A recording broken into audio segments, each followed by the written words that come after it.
বিসমিল্লাহির রহমানির রহিম। প্রিয় শিক্ষার্থীবৃন্দ, আমি মুসাম্মদ জীবন নাহার, সহকারী অধ্যাপক দর্শন বিভাগ। আমি তোমাদের আজকে যুক্তিবিদ্যার পঞ্চম অধ্যায় অর্থাৎ অনুমান নিয়ে তোমাদের সাথে আমি আলোচনা করব। তোমরা ইতিমধ্যে অনুমান সম্বন্ধে জেনেছ। আসলে যুক্তিবিদ্যার মূল আলোচনার বিষয় হচ্ছে অনুমান বা যুক্তি। আমরা আগে জেনেছি যে যুক্তিবিদ্যা হচ্ছে একটি আদর্শমূলক বিজ্ঞান, অর্থাৎ এর মূল উদ্দেশ্য হচ্ছে সত্যকে অর্জন করা এবং মিথ্যাকে পরিহার করা। তাহলে এই সত্যকে কিভাবে অর্জন করা যায় বা সত্যকে কিভাবে লাভ করা যায়, এই সত্যকে লাভ করার জন্য কি দরকার? সঠিক চিন্তা পদ্ধতি বা অনুমান প্রক্রিয়ার সাহায্যে আমরা এই সত্যকে লাভ করতে পারি। কি বললাম? যে যুক্তিবিদ্যার মূল উদ্দেশ্যই হচ্ছে সত্যকে অর্জন করা এবং মিথ্যাকে পরিহার করা, আর সত্যকে লাভ করার জন্য প্রয়োজন সঠিক চিন্তা পদ্ধতি বা সঠিক অনুমান প্রক্রিয়া। তাহলে দেখা যাচ্ছে অনুমান কি? অনুমান হচ্ছে যুক্তিবিদ্যার মূল আলোচনার বিষয়। তাহলে আমরা যদি সঠিকভাবে অনুমান না করতে পারি তাহলে আমাদের যুক্তিটা সঠিক হবে না। অনুমান সম্বন্ধে সুষ্ঠু জ্ঞান না থাকলে বা সঠিকভাবে অনুমান করতে না পারলে আমরা কিছুতেই এই সত্যকে অর্জন করতে পারবো না। তাই এই অধ্যায়ে আমরা অনুমান সম্পর্কে আলোচনা করব। আসলে অনুমান কি? অনুমানটা একটা মানসিক বিষয়। আমরা যখন অনুমান করি আমরা কিন্তু সেটা কাউকে দেখাতে পারি না। অনুমান কি কাউকে দেখানো যায়? দেখা যায় না, আমরা মনে মনে সেটাকে ভাবি। তাহলে অনুমানটা কি? এটা একটা মানসিক প্রক্রিয়া। ধরো দূরে কোথাও খুব ধোঁয়া উঠতেছে, তখন তুমি কি বলবো? তোমরা কি বলবে? যে ওখানে নিশ্চয়ই আগুন লেগেছে। কারণ এই যে আগুনটা আমাদের কিন্তু জানা বিষয় যে আগুন লাগলে ধোঁয়া হয়। তাহলে অনুমান কি? এখন আমরা আসলে অনুমানের সংজ্ঞা। কোনো জানা বিষয়ের উপর ভিত্তি করে অজানাকে জানার মানসিক প্রক্রিয়াকে অনুমান বলে। কি বললাম? যে কোনো জানা বিষয়ের উপর ভিত্তি করে অজানাকে জানার মানসিক প্রক্রিয়াকে অনুমান বলে। তাহলে অনুমানের জন্য কী দরকার? প্রথমে আমাদের একটা জানা বিষয় থাকতে হবে, অর্থাৎ আগে আমাদের সেই সম্বন্ধে ধারণা থাকতে হবে, তারপরে আমরা সেটা অনুমান করব। একটা ছোট বাচ্চাকে যদি বলা হয় যে জানো এই যে এক আগুন ধরা, বলে যাও এখানে তুমি হাত দাও, কারণ তার সেই সম্বন্ধে আগুনে হাত দিলে হাত পড়ে যায় এই সম্বন্ধে তার কোনো ধারণা নেই। সে কী করবে? সে হাতটা আগুনের মধ্যে দেবে। যখন সে হাতটা দেওয়ার পর সে কি বুঝতে পারবে যে আগুনে হাত দিলে হাত পুড়ে যায়। পরবর্তীতে তাকে যদি বলা হয় যে তুমি আগুনে হাত দাও, সে কিন্তু আর দেবে না, কারণ সে জেনে ফেলেছে যে আগুনে হাত দিলে হাত পড়ে যায়। তাহলে অনুমান করার আগে আমাদের কী হতে হবে? আমাদের জানা বিষয়ের উপর ভিত্তি করে অজানাকে জানার একটা যে মানসিক প্রক্রিয়া, সেটাই হচ্ছে অনুমান। তো অনুমান সম্বন্ধে আরেকটি সংজ্ঞা হলো এক বা একাধিক প্রদত্ত যুক্তিবাক্যের উপর নির্ভর করে যুক্তিসঙ্গতভাবে একটি নতুন যুক্তিবাক্য স্থাপন করার প্রক্রিয়াকে অনুমান বলে। কি বলছে? এক বা একের অধিক যুক্তিবাক্যের উপর নির্ভর করে যুক্তিসঙ্গতভাবে একটি নতুন যুক্তিবাক্য স্থাপন করার প্রক্রিয়াকে অনুমান বলে। এই অনুমানকে আমরা দুভাগে ভাগ করি। অনুমানকে কভাগে ভাগ করা হয়? অনুমান আমরা জানি অনুমানের ইংরেজি প্রতিশব্দ হচ্ছে ইনফারেন্স। এই অনুমানকে দুভাগে ভাগ করা হয়, এক হচ্ছে অবরোহ অনুমান আর হচ্ছে আরোহ অনুমান। অবরোহ অনুমান আর আরোহ অনুমান। অবরোহ অনুমানকে ইংরেজি বলা হয় ইন্ডাকটিভ ইনফারেন্স, আর আরোহ অনুমানকে বলা হয় ডিডাকটিভ ইনফারেন্স। অবরোহ অনুমান কি? যে অনুমানের সিদ্ধান্তটি আশ্রয় বাক্য থেকে কোনো ক্রমে বেশি ব্যাপক নয় বা বেশি ব্যাপক হতে পারে না, তাকে অবরোহ অনুমান বলে। আমরা আবার বলতে পারি যে এক বা একাধিক আশ্রয় বাক্যের উপর ভিত্তি করে যখন একটি নতুন যুক্তি বাক্য স্থাপন করা হয় তাকেও বলা হয় অবরোহ অনুমান। এখানে আমরা কি বললাম, যে অনুমানের সিদ্ধান্তটি আমরা জানি, তোমরা আগে মনে জেনেছো যে এখানে এই দুইটা বাক্যকে বলা হয় আশ্রয় বাক্য। কি বলা হয়? যেটা প্রদত্ত বাক্য, অর্থাৎ যেটা দেওয়া থাকবে সেটাকে বলা হয় আশ্রয় বাক্য বা প্রদত্ত বাক্য। আর এটাকে বলা হয়, এই আশ্রয় বাক্যের ভিত্তিতে একটা কি নিশ্চিত হয়? সিদ্ধান্ত। কি বলা হচ্ছে এটাকে? সিদ্ধান্ত। যেমন আমরা বললাম যে সকল মানুষ হয় মরণশীল, রহিম হয় একজন মানুষ, অতএব রহিম হয় মরণশীল। এই দুটি আশ্রয় বাক্যের পরস্পরের সম্পর্কের ভিত্তিতে একটা আমরা সিদ্ধান্ত নিলাম যে রহিম হয় মরণশীল। অর্থাৎ আমরা যখন বলছি যে সকল মানুষ হয় মরণশীল, যেহেতু বলছি যে রহিম হচ্ছে কি একজন মানুষ, তাহলে রহিম কার অন্তর্ভুক্ত? মানুষের অন্তর্ভুক্ত, অতএব রহিম হয় মরণশীল। তাহলে কার ভিত্তিতে আমরা সিদ্ধান্ত নিচ্ছি? আশ্রয় বাক্যের ভিত্তিতে। আর এই দুটি আশ্রয় বাক্যের মধ্যে কি রয়েছে? একটি পারস্পরিক সম্পর্ক, একটা আন্ত সম্পর্ক রয়েছে। তাহলে আমি আবারও বলছি যে অবরোহ অনুমান কাকে বলে? যে অনুমানের সিদ্ধান্তটি কোনো ক্রমে আশ্রয় বাক্য থেকে বেশি ব্যাপক হতে পারে না, অর্থাৎ আশ্রয় বাক্য থেকে কম ব্যাপক বা আশ্রয় বাক্যের সমব্যাপক হতে পারে, কিন্তু আশ্রয় বাক্য থেকে বড় হতে পারে না, তাকে বলা হয় কি? অবরোহ অনুমান। এরপরে আসো আরোহ অনুমান। আরোহ অনুমান কি? বিশেষ বিশেষ দৃষ্টান্তের ভিত্তিতে যখন একটি সার্বিক সিদ্ধান্ত স্থাপন করা হয় তাকে বলা হয় আরোহ অনুমান। আমরা বিশেষ বিশেষ দৃষ্টিকোণ, যেমন বলছি যে করিম হয় মরণশীল, রহিম হয় মরণশীল, যদু হয় মরণশীল, মধু হয় মরণশীল, অতএব সকল মানুষ হয় মরণশীল। এখানে বিশেষ বিশেষ মানুষের মৃত্যু প্রত্যক্ষ করে একটি আমি কি নিয়েছি? একটা আমরা সার্বিক সিদ্ধান্ত নিয়েছি। এখন আমাদের পক্ষে তো সব মানুষের মৃত্যু কি করা সম্ভব নয়, প্রত্যক্ষ করা সম্ভব নয়। আমরা বিশ্বের বা গুটি কয়েক দৃষ্টান্তের ভিত্তিতে আমরা একটা কি নিয়েছি? সার্বিক সিদ্ধান্ত স্থাপন করছি। তাহলে আমরা বলবো যে আরোহ অনুমান কাকে বলে? বিশেষ বিশেষ দৃষ্টান্তের ভিত্তিতে একটি সার্বিক সিদ্ধান্ত স্থাপন করার প্রক্রিয়াকে বলা হয় আরোহ অনুমান। যেহেতু এখানে বলছে যে এটাকে বলে, কি বললাম আমরা? এটাকে বলে ইন্ডাকটিভ অনুমান বা অবরোহ অনুমান। অবরোহণ করা মানে কি? উপর থেকে আমরা কিসের দিকে? নিচের দিকে অবরোহণ করি। আর আরোহ মানে নিচ থেকে আরোহণ করা, কোন দিকে? উপরের দিকে।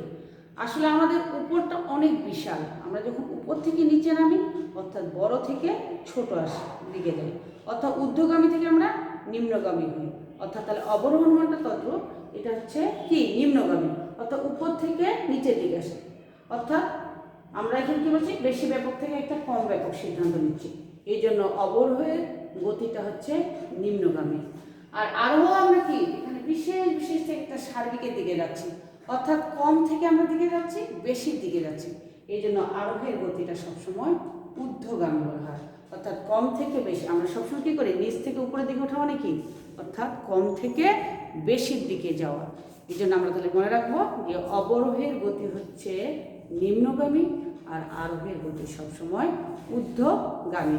অর্থাৎ আমরা আরোহের সবসময় কী করি? বিশেষ বিশেষ দৃষ্টান্তের ভিত্তিতে একটা সার্বিক সিদ্ধান্ত স্থাপন করি। তো অবরোহ অনুমান, তাহলে আমরা কি বললাম যে অবরোহ অনুমান কাকে বলে? যে অনুমান প্রক্রিয়ায় যুক্তির আশ্রয় বাক্যগুলোকে স্বীকার করে নিয়ে যুক্তির নিয়ম কানুন অনুসরণ করে সিদ্ধান্ত স্থাপন, যখন সিদ্ধান্ত স্থাপন করা হয় তাকে বলা হয় অবরোহ অনুমান। অর্থাৎ এখানে আমরা কী করেছি? আশ্রয় বাক্যগুলোকে আগে থেকে নিয়ে নিচ্ছি এবং এখানে নিয়ম কানুন আমরা প্রয়োগ করে কী করি? একটা যথাযথভাবে নিয়মগুলো প্রয়োগ করে একটা সিদ্ধান্ত স্থাপন করি, সেটাকে বলা হয় অবরোহ অনুমান। তাহলে আমরা যদি এই সংজ্ঞাটাকে, আমি যে সংজ্ঞাটা বললাম যে অনুমান প্রক্রিয়ায় যুক্তির আশ্রয় বাক্যগুলোকে স্বীকার করে নিয়ে যুক্তির নিয়ম কানুন যথাযথভাবে কী করে অনুসরণ করে সিদ্ধান্ত স্থাপন করা হয় তাকে অবরোহ অনুমান বলে। আমরা যদি এই সংজ্ঞাটাকে বিশ্লেষণ করি তাহলে আমরা অবরোহ অনুমানের মধ্যে কী পাই? কয়েকটি বৈশিষ্ট্য পাই। প্রথমত এখানে কি থাকতে হবে? এক বা একাধিক আশ্রয় বাক্য থাকতে হবে বা প্রদত্ত বাক্য থাকতে হবে। কি থাকতে হবে? এক বা একাধিক আশ্রয় বাক্য বা প্রদত্ত বাক্য থাকতে হবে। দুই, এই আশ্রয় বাক্যের ভিত্তিতে আমরা কী পাচ্ছি? একটা সিদ্ধান্ত পাচ্ছি।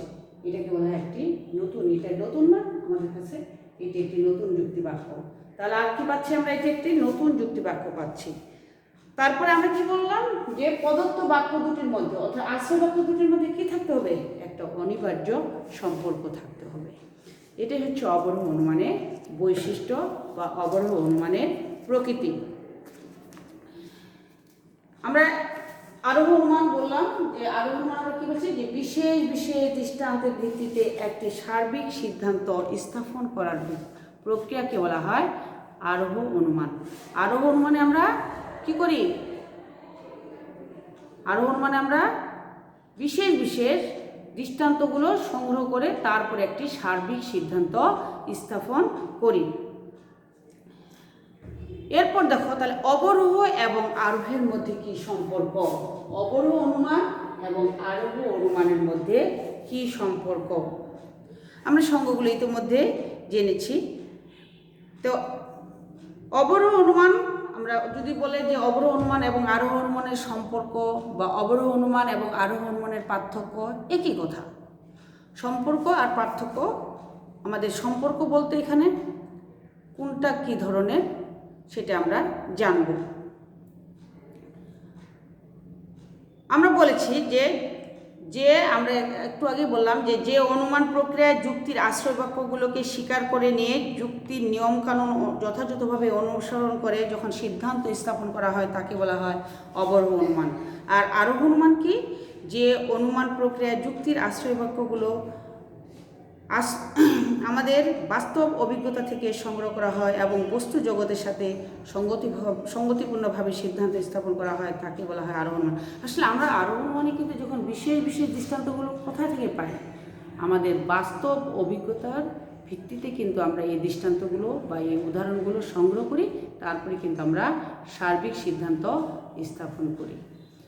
আমরা যখন বললাম যে করিম হয়ে মরণশীল, রহিম হয়ে মরণশীল, যদু হয়ে মরণশীল, মধু হয়ে মরণশীল, আমরা কিসের ভিত্তিতে পেলাম, এটি আমার বাস্তব অভিজ্ঞতার ভিত্তিতে আমরা কিন্তু মানুষের মৃত্যু প্রত্যক্ষ করেছি বলে আমরা সিদ্ধান্ত নিচ্ছি যে আমাদের সকল মানুষ হয়ে মরণশীল। আমরা জানি জন্মের সাথে মৃত্যু রয়েছে একটি অনিবার্য সম্পর্ক। এগুলো অবরোহ এবং আরোহ অনুমানের মধ্যে সম্পর্ক কি, অবরোহ অনুমানটা আমরা কি বললাম, অবরোহ অনুমানটা হচ্ছে সকল থেকে কিছুতে গমন, অর্থাৎ বেশি থেকে কমের দিকে আসা। আর আরোহটা কি, আরোহ হচ্ছে কিছু থেকে সকলের দিকে যাওয়া, অর্থাৎ কম থেকে বেশির দিকে যাওয়া। তাহলে অবরোহের গতি হচ্ছে কি নিম্নগামী, আর আরোহের গতি কি ঊর্ধ্বগামী। এটা একটা পার্থক্য। দ্বিতীয় পার্থক্য, অবরোহের সিদ্ধান্ত কোনো ক্রমে আশ্রয় বাক্য থেকে বড় হতে পারবে না। ব্যাপক মানে বড়। অবরোহের সিদ্ধান্ত আশ্রয় বাক্য থেকে কোনো ক্রমে ব্যাপক হতে পারবে না, বড় হতে পারবে না। সমব্যাপক হতে পারে কিন্তু কখনোই বড় হতে পারবে না। কিন্তু আরোহের সিদ্ধান্ত সব ক্ষেত্রে কি হবে, আশ্রয় বাক্য থেকে বেশি ব্যাপক হবে, বড় হবে। এরপর দেখো যে অবরোহ অনুমানের আশ্রয় বাক্যগুলোকে আমরা কি সবসময় সত্য বলে ধরে নিয়ে কিন্তু আমরা একটা নিয়ম প্রয়োগ করে একটা সিদ্ধান্ত স্থাপন করি। আর আরোহ অনুমানে আমরা কি করি, আশ্রয় বাক্যগুলোকে বাস্তব অভিজ্ঞতার সাহায্যে সংগ্রহ করি, তারপরে একটা সিদ্ধান্ত স্থাপন করি। অবরোহ অনুমানের লক্ষ্য হলো আকারগত সত্যতা অর্জন করা, অর্থাৎ এখানে নিয়মকানুনগুলো ঠিকমতো পালন করলে আমাদের সিদ্ধান্তটাকে বা আমাদের যুক্তিটাকে আমরা বৈধ করি। কিন্তু আরোহ অনুমানে আমরা কী করি, আমরা বাস্তব অভিজ্ঞতার সাহায্যে আমরা দৃষ্টান্তগুলো সংগ্রহ করি, তারপরে আমরা এই সিদ্ধান্তটিকে বৈধ বা অবৈধ বলি। এর জন্য এটা কি করে, বস্তুগত সত্যতা অর্জন করে। তাহলে আমরা বলবো যে অবরোহ অনুমানটা কি করে, আকারগত সত্যতা অর্জন করে। আর আরোহ অনুমানটা সবসময় বস্তুগত সত্যতা অর্জন করে। এই জন্য অবরোহ অনুমানকে বলা হয় আকারগত যুক্তিবিদ্যা, আর আরোহটাকে বলা হয় বস্তুগত। তাহলে আমরা জানলাম যে অবরোহ অনুমানে কি কি করা হচ্ছে, যে অবরোহ অনুমানে সবসময় আমরা কি করি, কিছু থেকে সকলে গমন করি, কম থেকে বেশির দিকে যাই। আর আরোহ অনুমানে আমরা কি করি, অবরোহ অনুমানে সবসময় আমরা কি করি, বেশি থেকে কমের দিকে যায়, অর্থাৎ উপর থেকে নিচে যায়। আর আরোহণ মানে কী করি আমরা নিচ থেকে উপরের দিকে যাই। অর্থাৎ অবরোহের গতি হচ্ছে নিম্নগামী, আরোহের গতি হচ্ছে ঊর্ধ্বগামী। তারপর অবরোহ অনুমানে আশ্রয় বাক্যগুলোকে সবসময় সত্য বলে ধরে নেওয়া হয়। আর আরোহণ মানে আমরা কী করি, বাস্তব অভিজ্ঞতার ভিত্তিতে আশ্রয় বাক্যগুলোকে আমরা সংগ্রহ করি, তারপরে সিদ্ধান্ত স্থাপন করি। তো এই জন্য অবরোহ অনুমান সবসময় কী করে, আকারগত সত্যতা অর্জন করে, আর আরোহণ অনুমান সবসময় বস্তুগত সত্যতা অর্জন করে। যদিও আমরা মনে করি যে অবরোহ এবং আরোহণ অনুমান দুটি বিপরীত যুক্তি পদ্ধতি, আসলে অবরোহ এবং আরোহের মধ্যে সম্পর্ক বর্ণনা করতে যে অনেক যুক্তিবিদ এদেরকে দুটি বিপরীত পদ্ধতি বলে আখ্যায়িত করেছেন। কেননা আরোহে আমরা বিশেষ থেকে সার্বিকে গমন করি, আর অবরোহে আমরা সার্বিক থেকে বিশেষে উপনীত হই। যুক্তিবিদ বেকন বলেন আরোহ হচ্ছে একটি ঊর্ধ্বগমন পদ্ধতি এবং অবরোহ হচ্ছে একটি নিম্নগমন পদ্ধতি। যুক্তিবিদ ফাউলার বলেন আরোহে আমরা কার্য থেকে কারণে গমন করি, আর অবরোহে আমরা কারণ থেকে কার্য গমন করি। ফাউলারের এই যুক্তি সম্পূর্ণরূপে গ্রহণযোগ্য নয়, কেননা আরোহ অনুমানে আমরা কারণ থেকে কার্যে গমন করি। যুক্তিবিদ বাকল বলেন আরোহে আমরা ঘটনা থেকে ধারণা অনুমান করি, আর অবরোহে আমরা ধারণা থেকে ঘটনা অনুমান করি। এই মতটি পুরোপুরি গ্রহণযোগ্য নয়। আমরা অনেক সময় ঘটনা থেকে ঘটনা এবং ধারণা থেকে ধারণাও অনুমান করি। তো আজকে আমাদের তোমরা অনুমান সম্বন্ধে আমাদের যে ধারণা হলো, নেক্সট ক্লাসে আমি তোমাদের আবার এই অনুমান আমাদের পঞ্চম অধ্যায় মোটামুটি বড় না, বেশি বড় না, এই আমরা অনেকটা মোটামুটি পড়ে ফেলেছি। তা আমরা নেক্সট তখন আমরা আবার অনুমানেরই আরেকটা অধ্যায় আছে, ষষ্ঠ অধ্যায়, সেটা হচ্ছে অবরোহ অনুমান। আমরা এর মধ্যে শুধু অবরোহ অনুমান আরোহ অনুমান কী, এদের মধ্যে সম্পর্ক পার্থক্য এটুকু করলাম।